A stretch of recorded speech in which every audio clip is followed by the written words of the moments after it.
Welcome, one and all, to another episode here at the Damage Report with me, John Idarola, and I'm very lucky to be joined on this fine Tuesday by Jessica Burbank. Jessica, welcome back to the show. TDR Tuesday, happy to be here. TDR Tuesday and LA Tuesday. Yeah. Because you're the latest transplant. LA doesn't get many of them, so it's nice to have some fresh blood from outside of our borders. But anyway, you decided to make the move. And you're already set up and you're already appearing on every show. How does it feel to enter into this new phase? Feels great. It's great to be in the studio. Great to be with everyone. I'm thrilled. I'm kind of in the honeymoon phase. People are like, oh, it's gonna go away. You're gonna stop liking LA after a few months, but I'm just gonna ignore that and choose joy. I've been here for 10 years. I still like it. I mean, I don't love everything about it. There's things that I miss about Austin and all that, but no, it's great. Screw the honeymoon period. You can extend that. I think people in bad relationships love to mock the honeymoon period. Anyway, but it's good to have you here. Also, by the way, if you do want to appear on the power panel more often, moving here is a great way to do that because we are desperate to have people in studio. It's just such a nice change from the pandemic vibe. But anyway, it's been great to have you become such a big part of the network over the past few months. So, cheers to your next phase, and thank you for being on the show today. Yeah, thrilled, so lucky. My first co-hosting was on the Damage Report, so it's pretty special. Was it really? It was. Oh, that's awesome. Okay, but you had been doing Rebel HQ at that point, correct? Yes, yeah. Okay, awesome. Okay, well, we'll forget about that, and we'll say that the Damage Report was the launching off point. But anyway, we should launch off into today's show because we've got a lot that we're going to be talking about. We're going to be demonstrating in our first block a couple instances of why sometimes choosing to speak isn't the right choice. We're going to get into that. We've got a lot, obviously, to talk about in the area of reproductive rights. AOC trying to get a little bit of repercussions, a little bit of consequences for the Supreme Court. So clearly lying about their intentions when it came to the effort to strip away people's rights. Next steps coming from both the White House and also the anti-choice movement. Where are they going to go from here? And then we're going to be taking a look at where we're going to go as we launch into 2024. Is the Democratic primary going to look different in a structural way that could have consequences potentially for progressive challengers? And what do Republicans think of Donald Trump? We've got all that and more. So please hit the like button and share the stream if you haven't already. If you want to send us any comments, tweets, super chats, all that, we'll respond as we go. But with all that said, Jessica, you want to start the show? Let's get into it. Okay, let's in fact do that with this. We in America have some of the cleanest air and cleanest water of anybody in the world. Yes. So what we do is we're gonna put from the Green New Deal millions or billions of dollars cleaning our good air up. So all of a sudden China and India ain't putting nothing in there cleaning that situation up. So all that bad air is still there. But since we don't control the air, our good air decided to float over to China, bad air. So when China gets our good air, their bad air gotta move. So it moves over to our good air space. And now we gotta clean that back up. So that is Herschel Walker, who I'm gonna say is gonna be a senator in a couple of months, probably, because America 2022, all of that. Talking about the Green New Deal, talking about good air and bad air and how it moves around and how when the bad air goes into one room, the good air has to run and all that. Look, that's a crazy half thought delivered poorly. It's not necessarily one of the craziest things that Herschel Walker has ever said, but let's be clear about the substance of it. He is using this bad Chinese air argument to argue for not worrying about the environment, even locally, not worrying about regulations on a variety of different atmospheric pollutants, obviously not doing anything about carbon, surrendering in the face of the climate crisis. And I would argue that a senator's position on this kind of consequential. We don't have a lot of evidence in the recent history to imply that the Senate plans on doing anything, but if they ever do, if a fire is ever put under their asses to do something about this, we kind of need to have a majority. And so he is telegraphing in advance of this election that he, first of all, doesn't understand anything about this, but to the extent that he pretends to, he doesn't believe that we should be regulating these things, Jessica. And I personally think that that's a bad sign. It's a terrible sign, but as a Republican running for public office, why would you have a straightforward stance on climate change? Why would you think through the issue when you can just blame China? It's so much easier, John. But seriously, it's a ridiculous case to make. The good air goes and replaces the bad air, and then we get the bad air. This is such a simplistic explanation of global climate, and the fact that he even attempted it is insane to me. It's really insane to me. But let's be real, like we need to think about extreme weather. We really do. And he goes on to talk about the Green New Deal, and I think we'll get into that. But everyone's so triggered by the Green New Deal because it's a good idea. It's much better to actually have a plan if you're taking public office, actually do something for your constituents. I mean, the Green New Deal is probably one of the best policy platforms the left has. And it's popular if you explain it to people by any other name than the Green New Deal. People think it's a really good idea because the way that money creation happens is we outsource it to private banks. They lend it out to investors and businesses. They're driven by profit motives. They're not going to invest in renewable energy. They have no profit motive to do so. They're going to keep investing in building out their oil companies. And so we really need our government to use their power to create dollars to fund public programs, to build renewable energy. It has an extremely high return on investment economically. Yep.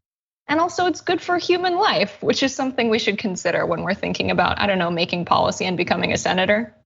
Yeah, since we are humans and we theoretically intend to go on living. I mean, I sort of understand why some of the older politicians don't seem to have much of a vested interest. They're apparently willing to consign their descendants to an apocalyptic hellscape. But I'm still at least moderately youngish, so I don't want that. And so, yeah, getting someone in office who actually understands that, understands a variety of benefits that as Jessica pointed out, that could come from the Green New Deal, not only purely environmental, but economic as well. Seems kind of important. Herschel Walker is not, let's keep it real. He's not capable of understanding that, as Dr. Rashad Ritchie pointed out. He's a dumbass. I mean, that's a fundamental issue. And he's not gonna be unique in elected office with that position. But yeah, good air, bad air, why not just give up? No, look, to the extent that he has any point, yes, the effort, particularly to stop global climate change, has to be an international thing. Arguably, fighting against all different sorts of environmental pollutants, whether the efforts back in the 80s and 90s having to do with the ozone layer and acid rain and all that, to carbon today, that does have to be an international thing. But we also, as an individual country, put out a very significant portion of the world's carbon. And so, yes, it's still important for us to do something about it. And the effects are not purely global.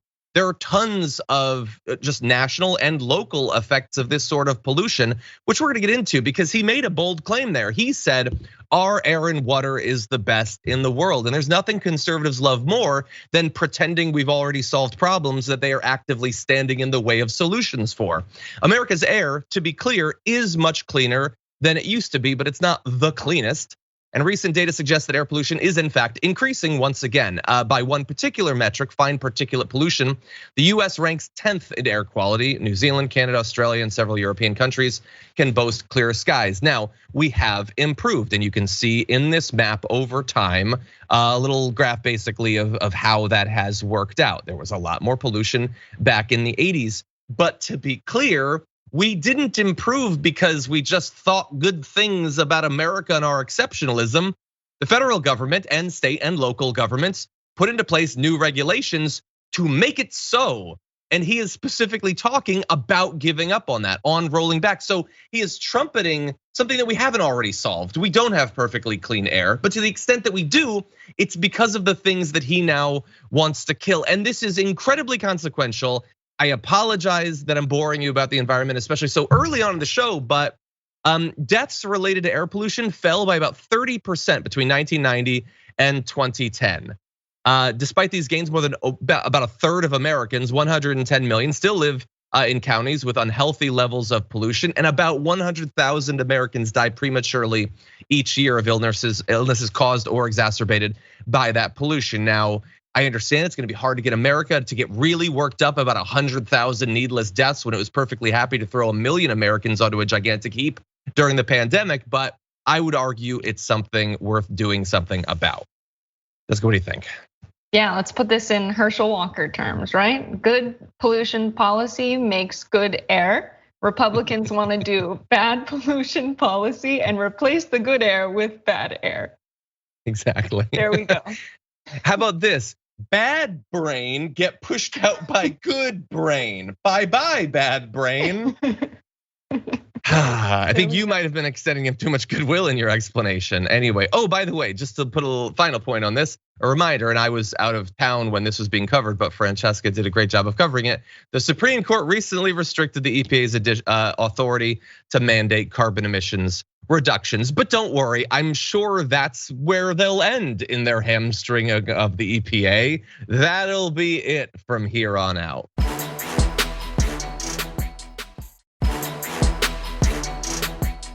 But that said, we can't just criticize Herschel Walker. Sure, very often when he chooses to speak, it was a bad choice. He shouldn't have made it, but he's not the only one sticking his foot thoroughly in his mouth.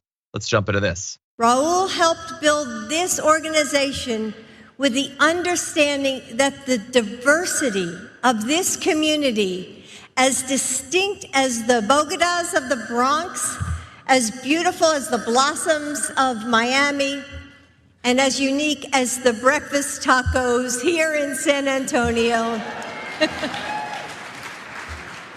is your strength.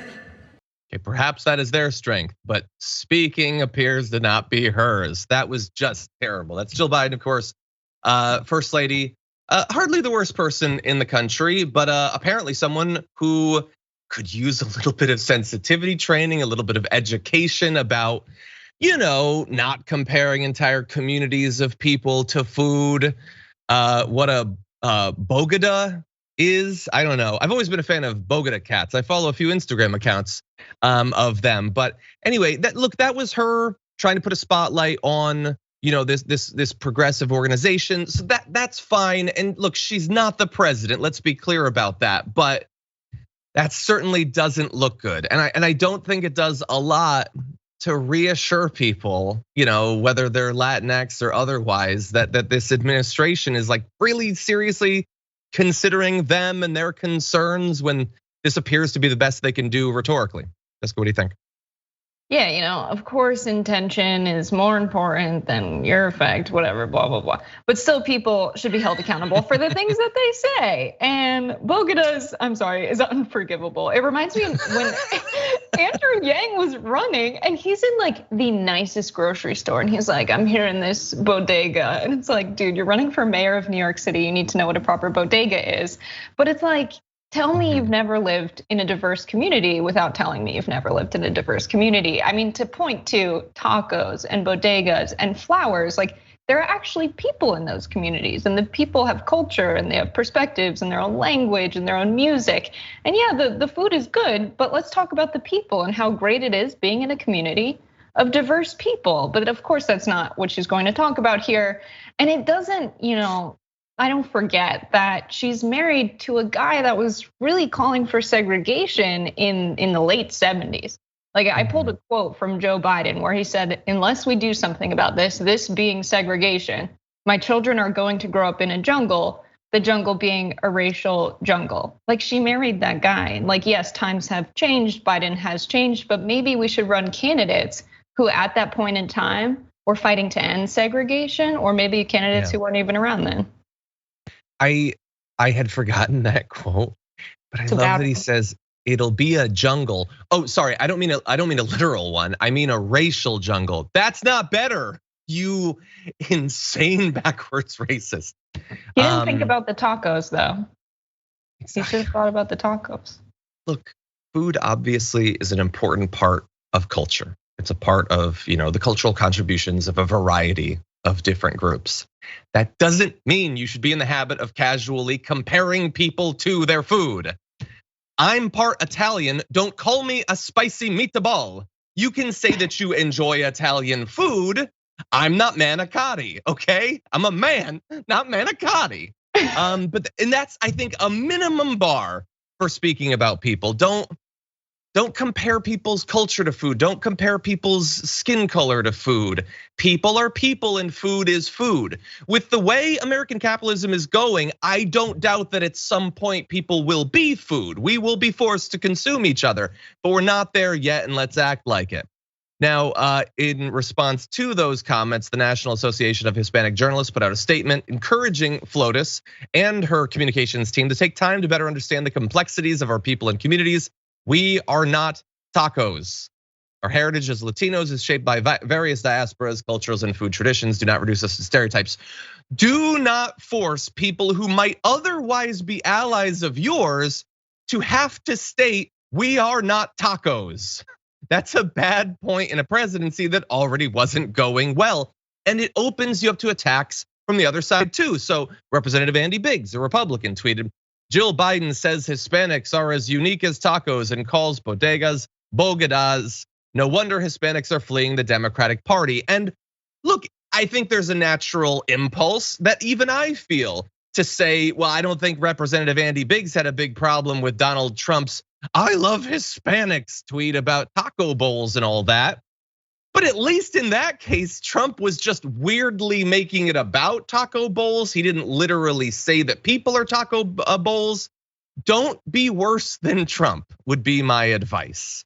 And look, she's put out an apology through an intermediary saying the First Lady apologizes that her words conveyed anything but pure admiration and love for the Latino community.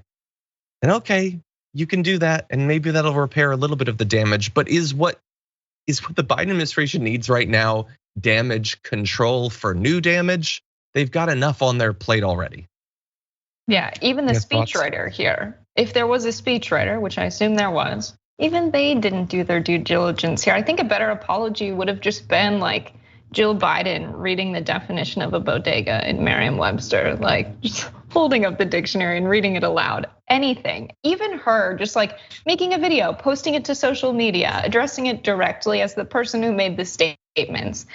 The lack of accountability here and the ability for politicians to be accountable to the public through intermediaries is a huge problem.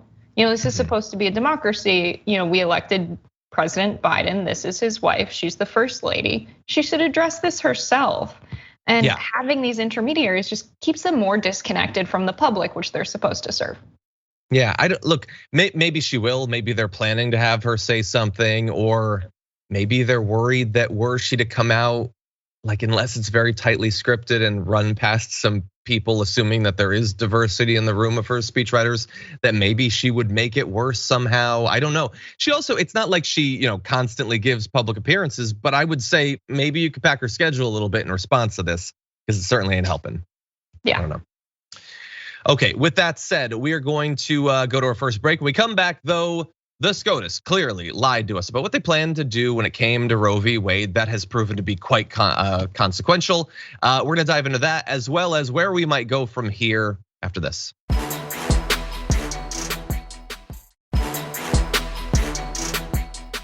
If we allow Supreme Court nominees to lie under oath and secure lifetime appointments to the highest court of the land, and then issue without basis, if you read these opinions, issue without basis rulings that deeply undermine the human and civil rights of the majority of Americans, we must see that through. There must be consequences for such a deeply destabilizing action and hostile takeover of our democratic institutions. This is what we're saying. Do you think lying at a confirmation hearing is an impeachable offense? I believe so. So that was AOC just a couple of weeks ago, pointing out, regrettably with Chuck Todd, that we should have some standards for the Supreme Court, and having basically the only barrier between them and a lifetime appointment is the process they need to go through with the Senate, where they answer questions about what they intend to do, what they think about the Constitution, the law, precedent, all of that. It has now been clearly demonstrated that on some of the most consequential areas, they have lied intentionally to get those appointments. And so now we need to decide as a government, as a society, is that acceptable? Should these Senate hearings mean even less going forward than they do now, when we know that there's no reason to believe that they're telling us the truth? Well, in pursuit of that, she has now, with Ted Lieu, sent a letter to Chuck Schumer, a tweet accompanied saying, we cannot allow Supreme Court nominees lying and or misleading the Senate under oath to go unanswered. Both GOP and Dem senators stated SCOTUS justices misled them. This cannot be accepted as precedent. Doing so erodes rule of law, delegitimizes the court, and imperils democracy. And they focus in on the area of Roe v. Wade, saying multiple Supreme Court justices misled the American people during their confirmation hearings about their views on Roe v. Wade and Casey versus Planned Parenthood. At least two of them, Justices Brett Kavanaugh and Neil Gorsuch, directly lied to senators. So let's dive into a little bit of the evidence, examples of just some of the lies that Representative Alexandria Ocasio-Cortez is alluding to. She says of Justice Gorsuch back during his hearing in 2017, he said, "I would tell you that Roe v. Wade, decided in 1973, is a precedent of the United States Supreme Court. It has been reaffirmed. A good judge will consider it as precedent of the US Supreme Court, worthy as treatment of precedent like any other." He also stated he would have, quote, walked out the door if the former president had asked him to overturn Roe. Justice Kavanaugh the next year said, "It is settled as precedent in the United States, entitled the respect under principles of stare decisis," I believe. I'm not a law student, but that's what I believe it is. "The Supreme Court has recognized the right to abortion since the 1973 Roe v. Wade case. It has reaffirmed it many times." He also stated it is not as if it is just a run-of-the-mill case that was decided and never been reconsidered. And so it is clear that they knew pressure was on them to reassure the Senate that they would not be overturning Roe v. Wade. They knew that for the same reason that senators didn't want them to make clear that they wanted to destroy Roe v. Wade. As all of these people know, they know that the American people don't support this, and thus the ongoing campaign to convince them that failed for a half a century, and then the campaign to get them on the Supreme Court regardless. And so I'm curious what you think about this, Jessica. Like, not necessarily about the pragmatism of it. Like, I can't conceive of them doing literally anything to the Supreme Court at this point, but maybe you disagree. But do you think that this should be grounds for reconsideration of their positions? Yeah, absolutely. Impeachable offenses for Supreme Court justices include lying under oath. There's even a clause in the Constitution that says, so long as they have good behavior. So if they're exhibiting bad behavior, apparently that is also a reason to impeach them. And so yes, lying under oath is a reason to impeach them. They did lie under oath when they were, giving their testimony before they were going to be considered and confirmed. And so a lot of people are going to say, well, if we go to impeach them, this is partisan behavior, et cetera. Their nomination to the court was partisan. Trump said in the debates in 2016 to Chris Wallace, "I am going to be appointing pro-life justices to the court." He said that, and then that's what he did, and then they overturned Roe versus Wade. So what AOC is doing is in response to a partisan nomination to the court. What she's doing by calling for impeachment is actually upholding the Constitution and fighting for the legitimacy of our government and democracy. And of course, the right, and maybe even mainstream media that's considered, left of center, will probably be criticizing her for saying this, saying that it's partisan to just call for the impeachment of sitting justices because they've, had a ruling that you don't like. But AOC is exhibiting real leadership here. And I know a lot of people are going to say the left loves to eat itself alive. You're not going to agree with every leader on every issue, but AOC has been the person with the plan of what to do in this moment. She's been the person fundraising on Instagram Live the moment the ruling was overturned. She's been in the streets, and a good leader in social movements gets behind the people and pushes, and that's really what AOC has been doing. I agree. Yeah, 100%. They're saying that they're behind the scenes trying to do a carve out for Roe v. Wade. Okay, well, maybe act like it. How about not everything needs to be behind the scenes. Some of it can be in front of the scenes, because the scene right now is that a lot of people across America feel like you're ignoring the fact that their rights are being stripped away. You should reassure them of that. And AOC is going out there and trying to rally support for doing this. Yeah, like, and by the way, the right, as Jessica said, definitely will say, well, you just don't like that they did. But can you imagine how the right would feel if there was an area where, let's imagine that there are leftist Supreme Court justices that they had gone through confirmation hearings, very clearly and explicitly said, here is my stance on this, and then they did the exact opposite, and in so doing, stripped away rights. Let's say that they did this on the Second Amendment or whatever. Do you think the right wouldn't be calling for them to be impeached? The only reason that they can't do that we can't put it to the test is Roe v. Wade. The position of Roe v. Wade is basically the only thing where you have decades of very clear questions, people really trying to nail down the positions that these justices have. And the right, again, they don't care because they like the outcome. They don't have an attachment to the norms, the traditions, the Constitution, democracy, any of that. It's all results-based. They'll go along with democracy if it results in them being in a position of power, a position of preeminence, supremacy. As soon as it's not, they're done with it. We can be consistent, and in this, I would argue that we are being consistent. In any event, she did in that interview with Chuck Todd get into a little bit of a few other things that she thinks should be grounds for consideration of impeachment. So let's play a bit of that. I believe lying under oath is an impeachable offense. I believe that violating federal law in not disclosing income from political organizations, as Clarence Thomas did years ago, is also potentially an impeachable offense. I believe that that not recusing from cases that one clearly has family members involved in with very deep violations of conflict of interest are also impeachable offenses. And I believe that this is something that should be very seriously considered, including by senators like Joe Manchin and Susan Collins. Yeah, I have no doubt that they're not going to listen. Although both of the senators she mentioned in the wake of Roe v. Wade being destroyed came out and said, I am aghast at the fact that they've lied to me. But I'm glad there that AOC is making sure that people stay reminded of the various reasons to doubt the legitimacy of the Supreme Court. I mean, when you have someone like Clarence Thomas, not only with the behind the scenes stuff with his wife, but then in his official capacity, using his position to try to shield her and her political allies from the consequences of their illegal behavior. I mean, if that isn't grounds for impeachment, I don't know what is. Realistically in America, Jessica, it appears that nothing is that Nobody wants to consider literally any reform or consequences for the Supreme Court because something in the future might happen. We don't know what, but that's scary. And I would say to them, now is scary. The situation we're in right now is bad. Maybe not for most of these senators, they're doing okay. But for the people whose rights are being stripped away, they're not necessarily just worried about the future. They've got plenty on their plate right now to be horrified about. Yeah, the people in power right now have such a grip on it that they don't want to change anything about how our government is set up, even if that means fostering a better functioning democracy or even a real democracy, because I think many people would agree that we don't really have a functioning democracy at all right now. But they want to keep things the same. And what they're really risking is making the public so angry at the dysfunction of our government that we're going to have instability at every single level. And so it's in their best interest as well, if you're in power right now, to actually amend the Constitution, make our democracy stronger. We haven't amended the Constitution in God knows how long, and impeach the people who are doing things to jeopardize, I don't know, the sanctity of our government, the little that is left. It's really in their interest as well, because by the time they realize it, I'm afraid it's going to be too late.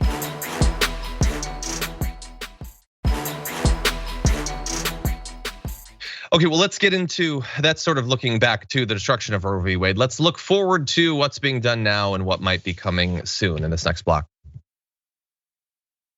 Last week, Joe Biden passed his executive order asking for the Department of Health and Human Services, as well as other aspects of the federal government, to look into what, if anything, can be done to bring back some of the rights that were stripped away with the destruction of Roe v. Wade. And I was highly critical of that. I think a lot of people were, and I think understandably so. That said, there has already been a little bit that's come from it. Not much. We're gonna dive into the details and see how much it's worth, but here is the update as of just yesterday. The Department of Health and Human Services released guidance saying that health providers who perform abortions in emergency situations are protected under federal law regardless of what bans are in place in their states. This is the Emergency Medical Treatment and Active Labor Act, which protects providers when offering legally mandated life or health-saving abortion services in emergency situations.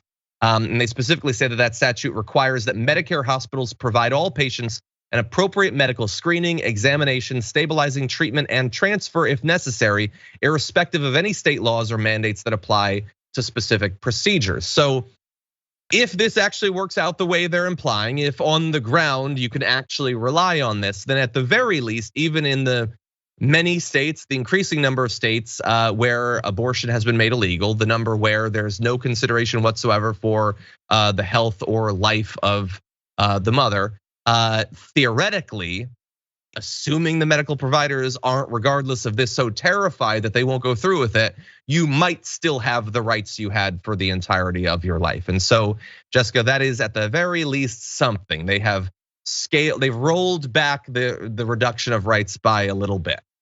Yeah, this is the right thing to do, right? When a social contract is broken and the majority of people would like to continue exercising their rights, it's important that you actually guarantee that there's a way for them to exercise those rights, because this ruling is essentially a law that's just written on a piece of paper, and it's only as valuable as the legitimacy of the people who created it, right? The Supreme Court, at the end of the day, the people who made this decision, it's 6 people. And so if the rest of the country decides, this was an overstep of their power and it's actually good for our government if we guarantee these rights to our people, I think it's the right thing to do.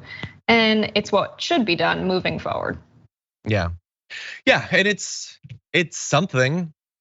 Yeah. But it's also an indication of where they could potentially go further, because if we believe that Biden approves of this, which we have to assume at this point that he does, he is okay with the federal government saying, damn your laws, there are certain lines that we won't allow you to cross when it comes to revoking your rights. And I actually found one particular part of this to be quite interesting. So when offering legally mandated life or health-saving abortion services.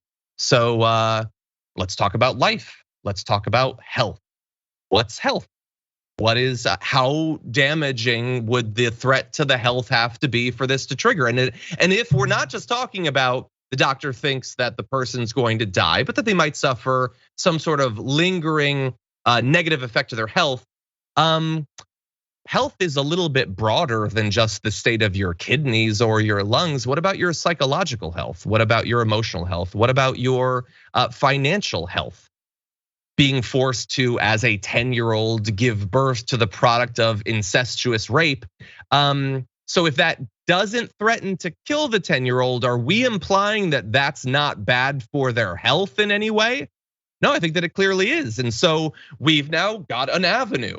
The Biden administration can argue that they're considering the whole all-encompassing health of these people, and they will make sure that they have access to the services that they need. Now, obviously, this is not something that Biden is saying. It's not something that Biden is likely to do. But if he wanted to actually be bold as they were claiming over the weekend he was in the face of the abortion protests, this is one thing he could do in addition to the many other ideas that have been provided to him, Jessica. Right, that's exactly, I think, what's missing here is what's your explanation for how you're going to keep these people safe and actually enforce this so that, the people that are going to these clinics to get these abortions aren't met with a bunch of pro-life protesters and people who get violent because they're now emboldened by this ruling. They really need to back this stuff up with some security plan to ensure that this actually gets enforced and these people can actually exercise their rights, because we're entering into a weird territory. Like the Walgreens, the folks who work at Walgreens who are denying people picking up their birth control. A lot of people are taking this into their own hands. And there's gotta be some legitimate backing of people who will keep the people exercising their rights safe. Yeah, 100%. Frank in the chat is saying, so fetuses are persons, but 10-year-olds are not. Well, maybe technically they are, but their rights they're not interesting to the right. They're not gonna prioritize their rights, certainly. They will allow the government to do things to you, to exercise control over you that they would not allow 1% of against themselves. This is all about inflicting pain on people that they look down on. Women very easily slot into that category for them. They always have. That's what this is about. It's not about life. It's not about rights. It's not about anything. Now, with that said, I do want to move into the other aspect of this. And I'm going to start off with an interesting video. Ricky Strom actually sent it to me of TYT Sports. So let's jump into this. Trump 2024, what do you think about that? Definitely Trump. He was better than Biden is now. What's been going on recently with the Roe v. Wade getting overturned? What do you think about that? I think women should definitely have a right to choose whatever is best for them. They're taking away women's rights. But you would vote for Donald Trump again? If I could vote, yeah. Yeah, I would think so. Did you know that Trump actually appointed the 3 court justices that overturned Roe v. Wade? No. Do you think that contradicts a little bit what you're saying? Yeah. I'm really unsure about who I'd vote for at this point. Does that change your opinion, like, on voting for him? Yeah. So Trump is like a now maybe. Yeah. Is it Trump 2024? Yeah. 5 minutes ago, Trump was like a definite yes. It's hard to know at this point. Yeah, I'm with you on that. Yeah. I absolutely love that. That is Derek Riddle, Dexter Shack on TikTok. Definitely go to Dexter Shack on TikTok. A number of other videos and interviews like that.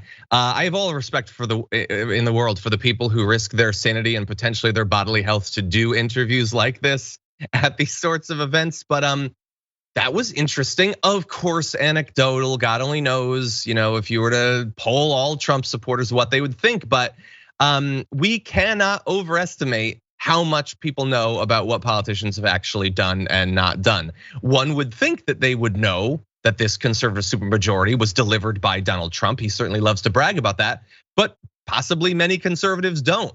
And this is an area where we know conservatives don't necessarily want to be too enthusiastic about their victory. I mean, think about this. They've been trying for half a century to overturn Roe v. Wade. And it's not to say that they haven't been happy, but they've pitched it as, so now it just goes back to the states. We know that they want more. We know that they want there to be a federal ban. Why aren't they acting like it? Because they know that it's not popular. And they're not worried about what Democrats think about this. They know that it's not even popular amongst a good portion of their own base, Jessica. So I found that to be fascinating, and it potentially identifies a path to getting a couple of those voters to at least question him, making sure that they know that this was a product of Trump. These people took this so well. They were like, you know what? No, normalize being wrong. Normalize changing your mind about politics. Yeah. It is cool. It's so cool to be wrong about your politics and find new and better information and make better, more informed decisions. That's like the coolest thing someone can do. Everyone should do it. I like it. Definitely normalize voters and regular people being willing to admit that they're wrong about politics, but about literally anything. It's like we're at like peak pretend, like fake it till you won't make it, but keep faking it anyway. I've also been pushing for people who do shows like this to admit when they're wrong and when they don't understand anything. I understand there's no real incentive, certainly not financial, to do that either, but identifying ignorance seems like a natural prerequisite to overcoming it. And so we have to get to that phase to be better. If your goal is to be better, to learn, to improve. In any event though, I wanna jump ahead to graphic 7 here to demonstrate the point that I was making before. Just 12% of Americans believe Congress should pass a national law banning abortion, according to polling by PRI. 12%. Does anything poll as poorly as a national ban on abortion? And they know it. That doesn't mean that they won't try to do it. The Senate, the Republicans in the Senate are already talking about it. If they think that they can sneak it through, if they've just won an election and they don't have to worry for a couple more years about an election, they might well do it to provide that good to the most extreme anti-abortion part of their base. But they know how unpopular it is. And so, get out there. Talk to the people around you in your life. They might not know some of the stuff that was demonstrated in that video, and it could help if they do. Yeah, I want to talk about something related to this that I think is super important. This might seem super, out there, but there was a cognitive neuroscientist who wanted to figure out, why are politics so polarized in the United States? Like, what is going on in people's brains? And he conducted a bunch of research where he asked people questions like, there's this new policy. Congress feels like they fully understand it. How well do you understand it? And then they would ask, hey, there's this new policy. Congress doesn't understand it at all. How well do you understand it? And when Congress didn't understand it, they rated their understanding much lower. But when they believed there were other people that understood it, they rated their understanding much higher. And he found that through many, series of research projects like this, that we have this knowledge illusion that other people we're in community with have already thought through the issues and made a good decision because we trust them. And at the end of the day, we're tribal, and this is really affecting our politics. And the way you break it down is you just ask someone to explain it. Hey, can you explain how that works to me? And get them to realize that actually maybe their understanding is just based on someone they trusted saying it. So like Trump 2024 is a good idea, but then when you ask them about the policies Trump supports, maybe they'll break that down. And so what this interviewer did is a perfect example about how to break that down, but it's an interesting explanation as to why our politics are so polarized. Yeah, I think you're right. It's like an authority-based like group Dunning-Kruger effect or something like that. And think about it, like Trump. When does Trump admit that he doesn't know stuff? Like Tucker Carlson, has he ever expressed? Like, first of all, there's many things they don't understand willfully, but they exude confidence to their followers. And on the other side, what are they doing? They're attempting to destroy people's faith in expertise, even areas where you might be able to expect it. So, academia, screw them. The researchers, the scientists, don't trust them. The CDC, the doctors, like that has an effect. It leads them to look for someone that seems to know what they're saying. And in this case, unfortunately, that's people like Tucker Carlson and stuff like that.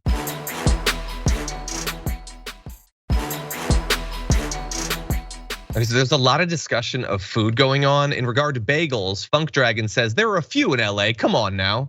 Okay, well look, we'll find the good bagels. I haven't done my research. I was wrong. I admit it. She's been here like a day. And by the way, Lucifer the Wolf says, don't refer to people as food unless they're a snack. That's accepted, because that can apply to anyone. Anyway, with that said, we've got, oh God, not nearly enough time. Let's jump into our next topic. So typically primaries work a certain way in terms of the order. You've got your Iowas, you've got your New Hampshires, you've basically got a couple of states that almost always, or basically always, going back decades and decades, get to go first and get to largely influence who ends up being a candidate for the Democrats or the Republicans. Well, we're now in a time of potential shifting. Maybe it won't look that way next time around. And if Nevada Democrats have anything to say about it, it won't.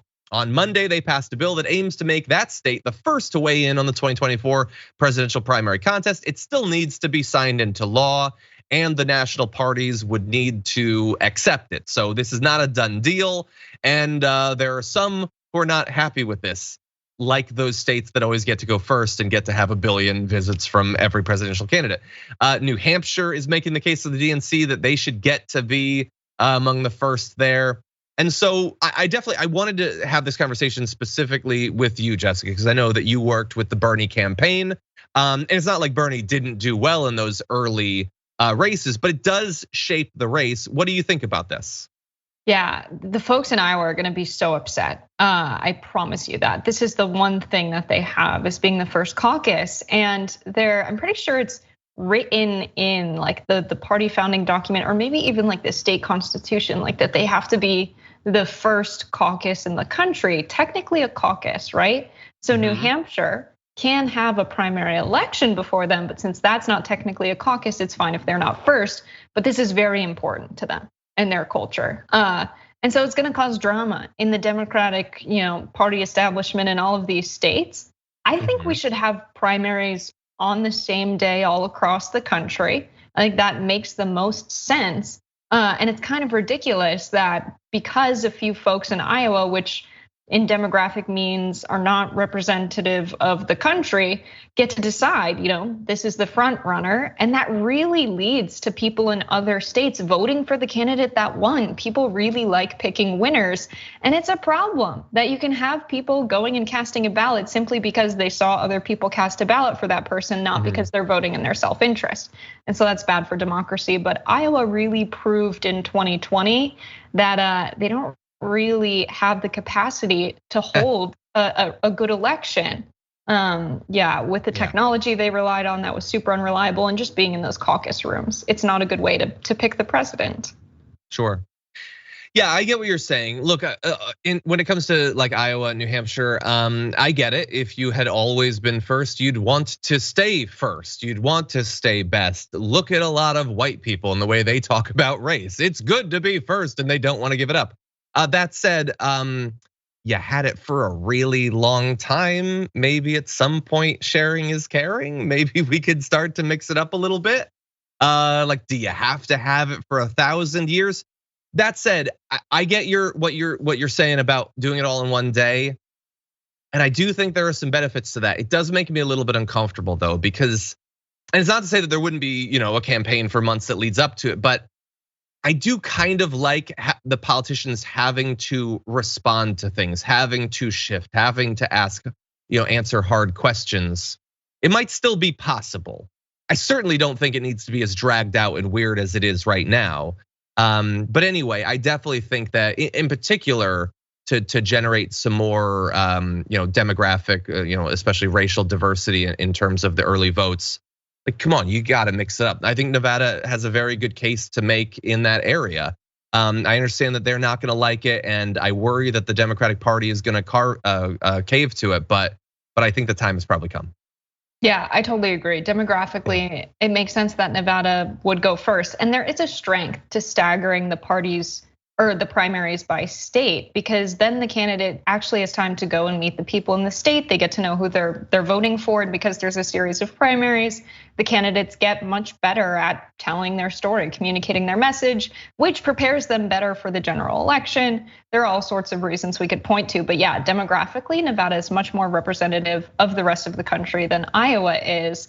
And the other weird thing about primaries is that because Iowa is the first caucus, New Hampshire, usually the second primary, and then we go to Nevada, there's so much money that is spent in these states. The political industrial complex is very real. They spend so much money, it really invigorates the economy there for quite a few months. Like when I was in Iowa for Bernie, we went in July. The caucus wasn't until the first days of February or January.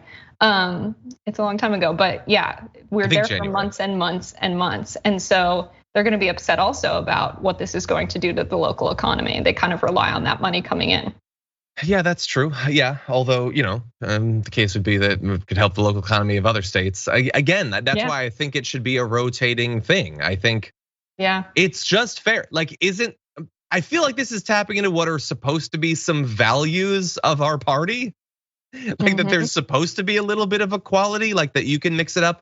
And anyway, anything to reduce a little bit of the Iowa specific cringe that comes from politicians, but on both sides of them all racing there, like pretending that they have really good reasons to be there 2 years before the election. And they're so happy to eat whatever food or whatever. I saw a post recently, it was from, I think, Tom Cotton, who's just weirdly hanging out in Iowa these days. And he was talking about how happy he was to eat it. I think it was this particular pizza place. And he was like, glad to be back in Iowa so I can have this pizza. And I think it was Parker Malloy who responded with, she mapped it out. There's one within 8 minutes of his DC office. There's one within like 7 minutes of his state office. There's one within like a certain number of minutes of his home. The last place he needed to go to get the pizza was Iowa. Like, but they're all so fake. It's so like the Carly Fiorina pretending she cares about their sports teams and everything. Like it's maximum political cringe. I'm done with it. It's super cringe. The one good thing about it is a lot of our food's grown in Iowa. There's a lot of hog lots. There's a lot of cornfields. It's good for people, I think, to see that side of the country, like what has to go into feeding people. But I think you're right that we do need to rotate it. Exactly. Yeah. Look, and I wish that was more productive. I wish that sending our politicians to the sites of this massive industrial agriculture would lead to more reform of it, more of an understanding of the contributions to climate change and all that. Unfortunately, it doesn't seem to work out that way in practice. And yes, I do think they should be visiting all sorts of different parts of the country. But I would say a lot of states would probably argue that Iowa isn't Nebraska, Iowa isn't Texas or Arkansas. Like, mix it up, everybody, come on. Anyway, with that said, we're gonna end our hour with that. So if you've been watching on the linear platforms or on the podcast, thank you so much as always. And particularly if you're on the podcast, feel free to go and rate and review the podcast to push Trevor's podcast as far back as possible. Give him a little bit of time and space to deal with his high school issues. And that said, I'm gonna read just a quick comment or two. Becca Gould, the Loki Dragon, first of all, thank you for your super chat, much appreciated. Non-Human Humanist also is pointing out that an Apfelstrudel is an apple pie of Austria and Hungary. See, we're learning something together. With that said, we've got a lot more to talk about on the other side, so don't go anywhere. We'll be right back.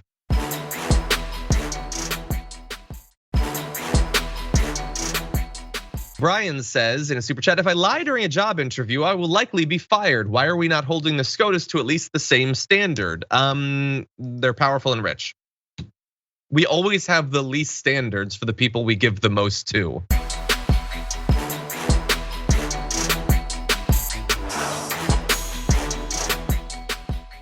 Thanks for listening to the full episode of The Damage Report. Support our work, listen ad-free, access members-only bonus content, and more by subscribing to Apple Podcasts at apple.co/TYT. I'm your host, John Adarola. I'll see you soon.